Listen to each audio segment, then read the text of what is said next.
In the grand scheme of the universe, humans were late to the interstellar party. By the time we figured out how to bend space-time without turning ourselves into cosmic scrambled eggs, 7 major species had already carved up the galactic real estate market and established what they called the harmonious accord. The accord, of course, was about as harmonious as a cat in a bathtub. The Prelians were always whining about the Jux's mining operations. The Jux thought the Tundari were uppity philosophers who needed to get real jobs. And nobody invited the Zorthi to diplomatic functions because they communicated by emitting noxious gases that corresponded to their emotional states. But they all agreed on one thing: humans were adorable, primitive creatures who should be given a nice corner of the galaxy to play in.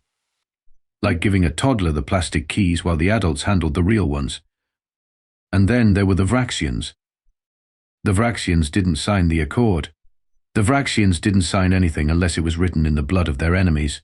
Standing at an average height of 9 feet with exoskeletons that could deflect small arms fire, they had evolved on a death world where everything was trying to eat everything else, and casual afternoon strolls typically involved fighting off at least 3 apex predators. They had exactly one cultural export: conquest. They're coming. Everyone to the shelters, screamed Governor Tomlinson as the alarm klaxons wailed across New Helena, humanity's newest and most remote colony. A population, 842 humans, about to become significantly fewer. The sky darkened as Vraxian dropships descended, their hulls emblazoned with skull-like symbols and what appeared to be motivational quotes like death before dishonor and live, laugh, conquer. But it wasn't the dropships that had New Helena's colonists soiling their frontier tough denim. It was what came out of them. The war beasts. They'd brought the war beasts. Came the panicked cry from the watchtower before it was summarily crushed. The beasts bounded across the settlement's central plaza. Each stood taller than a horse but resembled something more like a crossbreed between a rhinoceros and a giant mantis, and with tusks that could impale a truck and mandibles that could shear through concrete. Their handlers, Vraxian warriors in gleaming battle armor, rode atop specially designed saddles, erecting the creatures with implanted neural links and occasional whacks from ceremonial pain sticks. "This is Harvest Warlord Kresdak," boomed a voice from the lead dropship's external speakers. "Your settlement has been selected for cleansing. Your deaths will be somewhat painful but relatively quick, which is more mercy than you deserve. But we're on a tight schedule today." As the war beasts charged through New Helena, tearing through prefabricated housing units and scattering the colonial defense force like bowling pins, little did the Vraxians know they had just made the biggest mistake in their species' history. They had messed with humans. And humans, as it turned out, had friends. Absolutely unacceptable. We must respond with overwhelming force. General Hammond slammed his fist on the conference table, causing his holographic projection to glitch momentarily. The emergency meeting of Earth's Unified Defense Council was not going well. Representatives from various military branches, colonial administrations, and scientific divisions were all talking over each other in the orbital command station above Earth. "With all due respect, General," countered Admiral Ling, "overwhelming force is something we don't actually possess against the Vraxians. Their tech is superior, their warriors are literally bred for combat.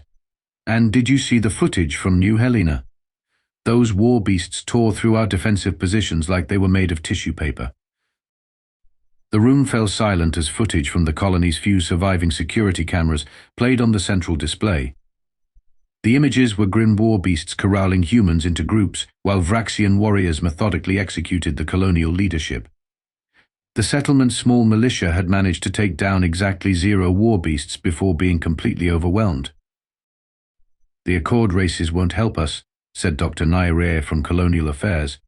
"I've already reached out. The Prelians sent what I think translates to thoughts and prayers. The Tundari suggested we consider this an opportunity for spiritual growth, and the Jux are selling tickets to watch the whole thing from observation ships." "Shocking," muttered Hammond. "Who could have predicted that a bunch of aliens who call us adorable primitives would hang us out to dry?" From the back of the room, a voice piped up, "I might have a solution." All heads turned to look at Commander Max Riley, a middle-aged officer with more commendations than protocol violations, but only barely. Riley had spent most of his career in what the military politely termed unconventional warfare, which usually meant he was sent places where the rulebook wasn't just thrown out the window, but set on fire first. Commander Riley, Hammond acknowledged, not bothering to hide his skepticism. Please tell me this isn't like your solution to the Ganymede pirates. We're still getting complaints about the glitter. Different approach entirely, sir, Riley said, stepping forward. The Vraxians have brought their war beasts to our doorstep, thinking we're defenseless. But they've made one critical error in their assessment of humanity. Riley pressed a button on his wrist computer, and the central display changed to show images of Earth's natural history predators from throughout the planet's evolutionary timeline. They think we're weak because our world is tame. They don't understand that Earth isn't tame, we tamed it. And the things we've domesticated would give their war beasts nightmares, if mantis rhinos can have nightmares. Admiral Ling furrowed her brow. Are you suggesting we fight alien war beasts with pets? Riley grinned. I'm suggesting we fight alien war beasts with the apex predators that we've spent thousands of years turning into our best friends. Dogs that can smell cancer cells and take down armed intruders. Cats that hunt for sport. Horses bred for battle. Birds of prey that can be trained to retrieve specific objects. And he paused for dramatic effect. Ladies and gentlemen, I give you Operation Good Boy. The room erupted in objections, but Riley calmly walked to the central display and pulled up classified files. The K9 division has been working on advanced training protocols and genetic therapies for service animals for decades. Project Cerberus has produced military working dogs with enhanced strength, intelligence, and communication abilities. The Felis program has been selectively breeding tactical felines for infiltration and reconnaissance. He flipped to another file. And need I remind you all of the Mounted Special Operations Group? Those horses can operate in environments that would kill most of our mechanized units. General Hammond stared at Riley. You want to send dogs, cats, and horses against alien death monsters. And falcons, sir. Don't forget the falcons. The room fell silent again, but this time it was the silence of people running out of options. Our conventional forces will be massacred, Riley continued, but the Vraxians have never encountered Earth's animals. They don't know what they can do, and more importantly, they don't know what we've trained them to do. Dr. Naire looked thoughtful. The element of surprise could work in our favor, with the psychological impact alone. Exactly, Riley said. And I've already got teams standing by. We just need the authorization to deploy. Hammond looked around the room, then sighed deeply. Commander Riley, if this goes sideways, we're all court-martialed. If we survive, that is. Riley nodded. Understood, sir. Then God help us all. Operation Good Boy is a go. The training facility, buried deep beneath the Montana wilderness, had never seen so much activity. Originally designed for classified xenobiology research, the sprawling underground complex had been rapidly converted into the headquarters for Operation Good Boy. All right, people. We've got 3 weeks before the Vraxians hit their next predicted target, Riley announced to the assembled handlers and trainers. 3 weeks to turn our best four-legged friends into the galaxy's most unexpected fighting force. The main training arena had been reconfigured to simulate various colonial environments, from urban settlements to agricultural outposts. The holographic projections of war beasts, based on footage from New Helena, prowled through the simulated landscapes. Team leaders, front and center, Riley called. 4 people stepped forward, each representing a division of the operation. Reporting for K9 Division, sir, said Captain Jade Wilson, a stern-faced woman with short cropped hair and scars from what were clearly not dog bites. We've selected our top 50 military working dogs, primarily Belgian Malinois, German Shepherds, and Dutch Shepherds, plus a handful of specialized breeds for specific tasks. As if on cue, a massive black shepherd named Tank trotted up beside her, observing the room with an intelligence that seemed almost human. Around his neck was a specialized combat harness with integrated communications gear and what appeared to be equipment pouches.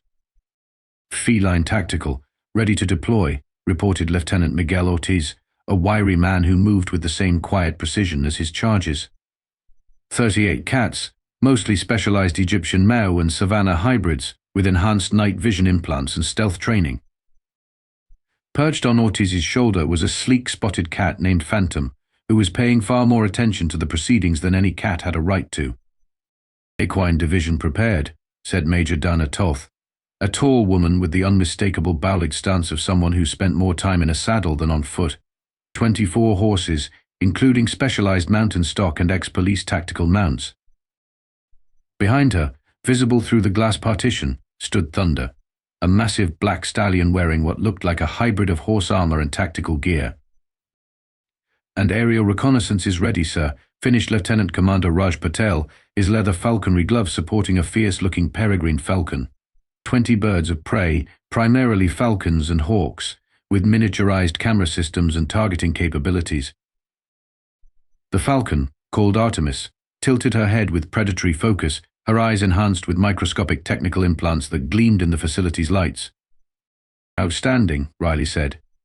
"Now for the real challenge. These animals need to work together in coordinated units. Dogs, cats, horses, and birds, they need to operate as a single fighting force, something the Vraxians would never expect or prepare for." Over the next 3 weeks, the facility ran continuous drills. Dogs learned to carry cats into enemy territory on specialized harnesses, delivering them for infiltration operations. Horses were desensitized to the sounds and movements of war beasts, trained to stand their ground where most animals would flee in terror. Falcons practiced dive-bombing electronic targets attached to handlers in war beast costumes. But the most impressive development came from the technology division. "We call it the interspecies neural network," explained Dr. Eliza Montgomery, holding up what looked like a thin collar. "It doesn't translate animal thoughts into human language. That would be ridiculous. Instead, it creates a shared emotional and intentional space between all connected beings. Humans understand what the animals want to do. Animals understand what the humans need from them. And most importantly, all the animals can coordinate with each other." Riley looked skeptical. "Does it actually work?" Dr. Montgomery smiled and fitted the collar around her neck. Similar collars were already on Tank, Phantom, Thunder, and Artemis. She closed her eyes for a moment, then opened them. "Tank thinks your left boot has something sticky on it, and it's bothering him. Phantom is cataloging 7 different ways to escape this room. Thunder is hungry and thinks we should wrap this up so he can get back to his hay. And Artemis, well, Artemis is mostly thinking about killing things. But that's falcons for you." Riley looked down at his boot, noticing for the first time a spot of syrup from his morning waffles. "I'll be damned," he muttered. Meanwhile, on the Vraxian command ship orbiting Jupiter's moon Europa, Supreme War Leader Grail Thok was reviewing footage of the human colony they had cleansed. "Pathetic," he growled, his mandibles clicking in amusement. "They didn't even have proper weapons. Did you see how they tried to fight our war beasts with those little metal tubes that shoot tiny metal pellets?" His subordinate, Sub-Commander Vrex, nodded in agreement. "Our intelligence reports indicate that humans keep various small creatures as companions. They call them pets and treat them like juvenile Vraxians, providing food and shelter with no combat utility." Grail Thok's multiple eyes blinked in confusion. "They keep non-combat creatures. Willingly, what purpose do these serve? Apparently, humans touch these creatures for pleasure. They make sounds of happiness when the creatures approach them." The war leader's exoskeletons shuddered in disgust. "Truly, they are the weakest species we have encountered. Prepare the fleet for our next target. New Athens will fall even more quickly than New Helena." Little did the Vraxians know, New Athens was about to receive some very special reinforcements. The colony of New Athens had been evacuated of all civilians. Instead of the usual bustling settlement of 1,200 humans, the colony appeared abandoned a ghost town, waiting for the Vraxians. Hidden surveillance systems captured the arrival of the enemy fleet, their dropships descending with the same terrifying inevitability as before. "All units, maintain position," Commander Riley whispered into his neural collar from his hidden command post. Through the network, he could feel the readiness of the animals positioned throughout the settlement. The tension of the dogs, the calculating patience of the cats, the steady resolve of the horses, and the keen anticipation of the falcons. The Vraxian dropships landed in the colony's central plaza, just as expected. The hatches opened, and out poured the war beasts, their massive forms smashing through market stalls and overturning vehicles as they spread out to secure the area. "Where are the humans?"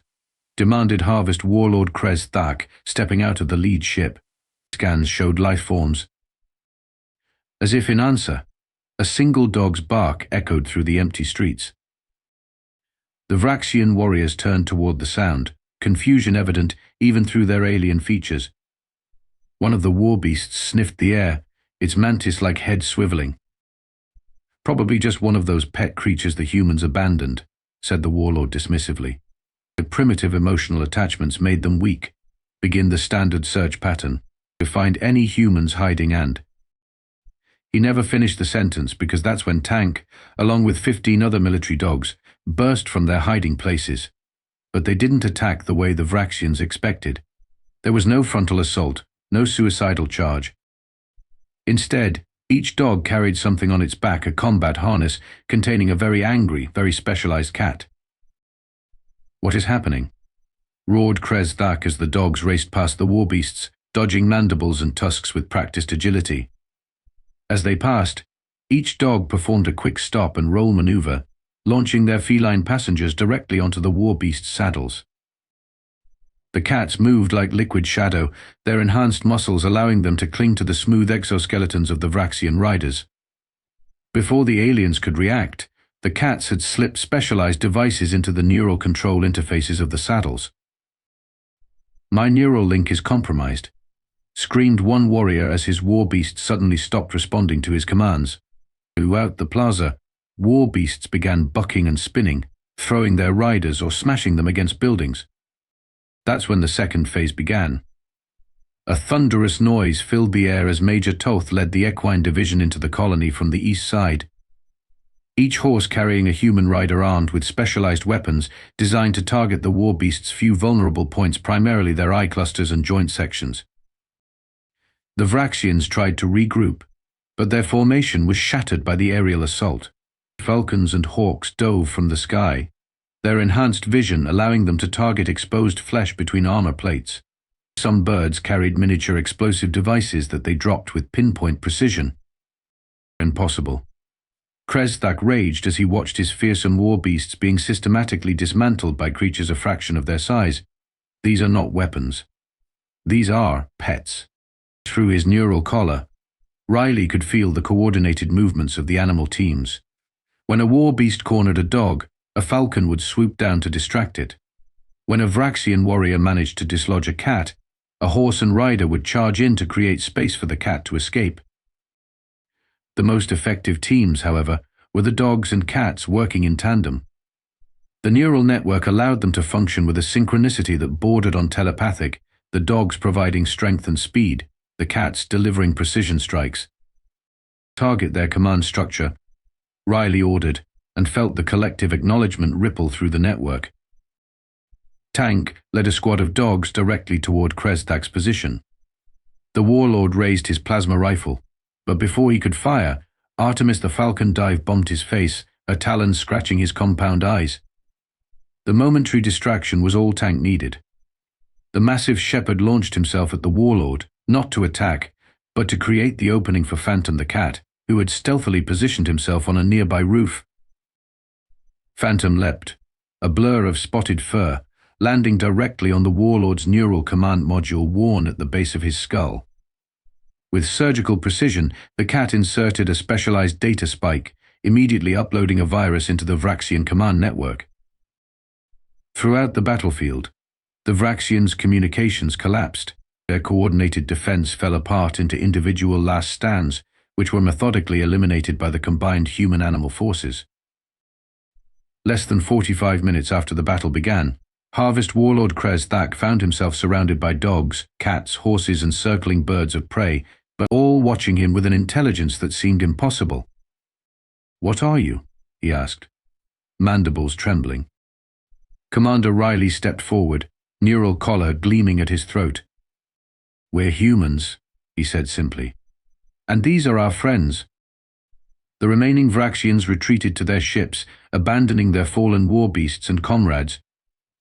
As they lifted off, emergency transmissions flooded to their fleet, carrying footage of their humiliating defeat at the paws, claws, and hooves of Earth's domesticated allies. The Vraxian High Command was in disarray. Emergency sessions were called. Tactical analysts reviewed the footage from New Athens with mounting horror. Supreme War Leader Grail Thok had personally executed 3 intelligence officers for their failure to properly assess the human threat. "They have weaponized their companion creatures," he snarled to his war council. "These are not mere pets as we understood them. They are biological weapons with inherited combat programming." A holographic display showed footage from the battle, focusing on the various animals and their coordinated attacks. "The large quadrupeds they call dogs appear to be pack hunters, similar to our juvenile war beasts," explained Chief Tactician Vrok. "But they display tool use and cooperative tactics far beyond what should be possible for non-sentient creatures." Another clip showed the cats infiltrating Vraxian systems. "The small agile ones called cats seem to have specialized roles in disrupting our technology. Note how they target neural interfaces and electronic systems with precision."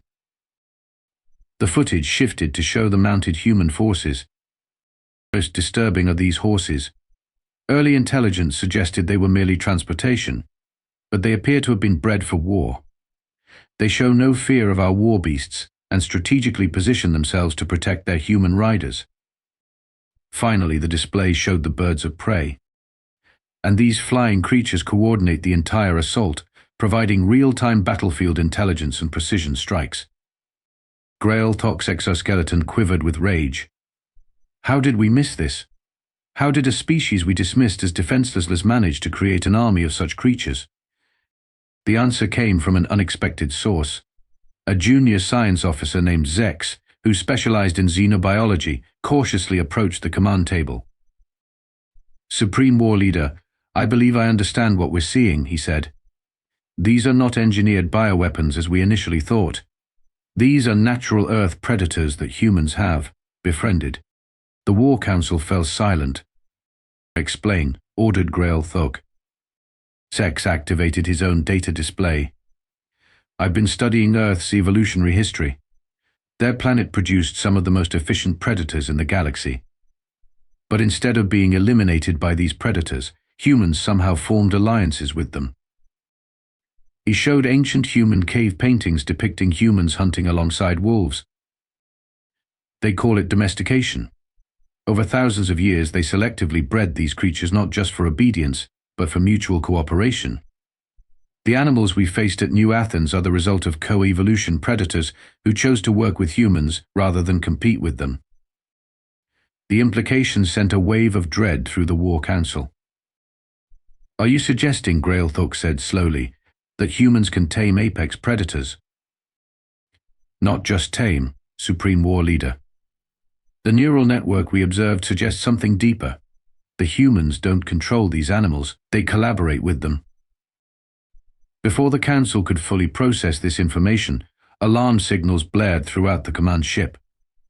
The tactical display shifted to show a new threat: human transport ships approaching Vraxian forward bases across the sector. "They're counterattacking," Vrok said in disbelief, "but our bases are heavily fortified. Even with their animal allies, they can't possibly." The first reports from the outlying bases cut him off. The footage showed new horrors: massive reptiles with armored hides smashing through defensive barriers, humans riding into battle on giant striped cats, aquatic mammals infiltrating seaside facilities, and swarms of small primates overwhelming security systems. "What are those creatures?" demanded Grail Thok. Zex's voice shook as he identified them: crocodilians, tigers, dolphins, capuchin monkeys, all terrestrial predators or highly intelligent species that humans have made alliances with.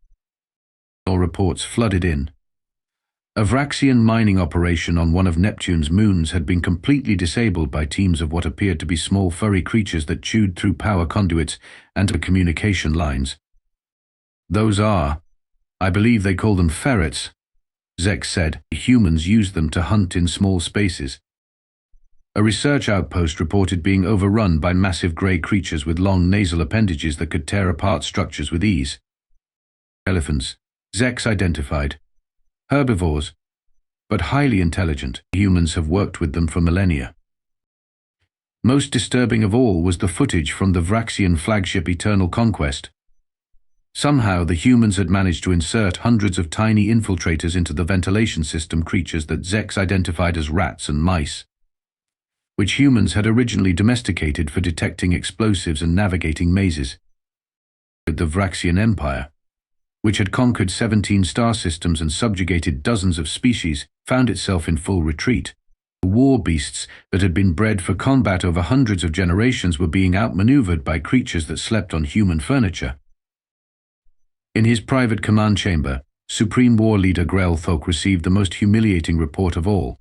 The humans were not targeting Vraxian warriors. They were capturing them. Alive. "They're taking prisoners?" he asked the messenger in disbelief. "Why?" The messenger, a battle-scarred veteran, seemed genuinely disturbed. "Supreme War Leader, the humans have a final terror they've unleashed upon our forces. Small, fluffy creatures they call therapy dogs. They bring these creatures to our captured warriors, and the dogs, they lick them and sit in their laps. The warriors report feelings of confusion and reduced aggression. Some have even begun to pet the creatures voluntarily." Grelthok stared in horror. "They're converting our warriors." "It appears so, Supreme War Leader. The humans call it adoption." The peace conference took place on neutral ground, a space station operated by the Tundari in the Proxima Centauri system. Representatives from the Harmonious Accord sat on one side of the massive circular table, the human delegation on the other, and the Vraxian representatives as far from the humans as possible. Commander Riley, now promoted to Admiral, led the human delegation. Beside him sat Captain Wilson, Lieutenant Ortiz, Major Toth, and Lieutenant Commander Patel, and next to each human sat their animal partner. The Vraxian delegation, led by a subdued Supreme War Leader Grelthok, couldn't stop staring at Tank, who was calmly lying at Riley's feet. Occasionally the dog would yawn, displaying rows of gleaming teeth, causing the Vraxians to flinch collectively. "Before we begin formal peace proceedings," announced the Tundari mediator, "the Harmonious Accord wishes to officially acknowledge that we may have underestimated our human friends." Ambassador Jex TL of the Prelians nervously adjusted his ceremonial collar. "Indeed. We extend our deepest apologies for our failure to intervene in the Vraxian aggression. We had no idea humans possessed such formidable capabilities." Riley nodded graciously. "No offense taken. I think there are a lot of misconceptions about humans that this conflict has cleared up." Grelthok, his once imposing frame somehow diminished, clicked his mandibles in what the translators identified as a sign of reluctant respect. "The Vraxian Empire acknowledges its tactical error in assessing human capabilities," he stated formally. "We request terms for cessation of hostilities and return of prisoners." "We're prepared to return all Vraxian prisoners," Riley said, "though I should warn you, about 30% have formally requested asylum." "Asylum?" Grelthok's compound eyes blinked rapidly. "Why would warriors of the Empire request asylum?" Riley glanced at Ortiz, who nodded to Phantom. The sleek cat gracefully jumped onto the conference table and padded over to Grelthok. The entire Vraxian delegation tensed, hands moving toward concealed weapons. But Phantom simply sat down in front of the Supreme War Leader and began to purr. The rumbling sound amplified in the tense silence of the conference room. What is it doing?" Grelthok asked, his voice uncertain. "She's offering friendship," Ortiz explained. "You can pet her if you want, just gently on the top of her head." After a moment's hesitation, Grelthok slowly extended one clawed appendage and lightly touched Phantom's head. The cat pushed up against his hand, purring louder. The conference room was dead silent, every alien delegate watching in fascination as the leader of the most feared military force in the sector cautiously petted a cat. "This is why your warriors requested asylum," Riley said quietly. "They discovered something that humans learned thousands of years ago. There's more power in making friends than in conquering enemies. The peace treaty was signed 3 days later. Its terms were surprisingly generous from the human side. No reparations, no territorial concessions, just a non-aggression pact and a cultural exchange program. The most significant outcome of the conference wasn't recorded in any official document. It was the sight of Grail Thork leaving the station with a carrier containing 2 black kittens, specially selected by Phantom herself from a recent litter. It's for research purposes, the Supreme War Leader insisted to his subordinates, understanding the enemy. 6 months later, the first Vraxian delegation arrived on Earth for the inaugural Interspecies Companion Symposium. They brought with them the offspring of their war beasts, selectively bred for reduced aggression and increased sociability, the first generation of what would eventually become known as Vraxian hounds, the galaxy's most loyal, if somewhat intimidating, pets. As for Commander, now Admiral Riley, and his team, they found themselves in a peculiar position. Operation Good Boy had evolved into the interspecies diplomatic corps, with animals serving as ambassadors to species that had previously viewed humans as weak or inconsequential. It's not the domestication that makes us special, Riley explained to a classroom of new recruits, Tank lying contentedly at his feet. It's the partnership. We didn't conquer Earth's predators, we befriended them. And that's the most human thing about us. In the back of the classroom, a young Vraxian exchange officer raised his hand. "But Admiral," he asked, his translator rendering his clicks and hisses into smooth English, "I still don't understand something fundamental. If humans could form such effective military partnerships with these predators, why did you primarily use them as pets?" Riley smiled and reached down to scratch Tank behind the ears. "Because that's the real secret weapon of humanity," he said. "We looked at the deadliest predators our planet evolved, creatures perfectly designed to kill, creatures that terrified our ancestors, and we decided we wanted to be friends with them. Not because it was tactically advantageous, but because they were good company." He glanced around the classroom, at the humans and aliens alike, many of whom had their own companion animals with them. The Vraxians unleashed their war beasts thinking they'd discovered the ultimate weapon. But humans, we domesticated worse, not for war, for love. And that makes all the difference. Tank thumped his tail in agreement.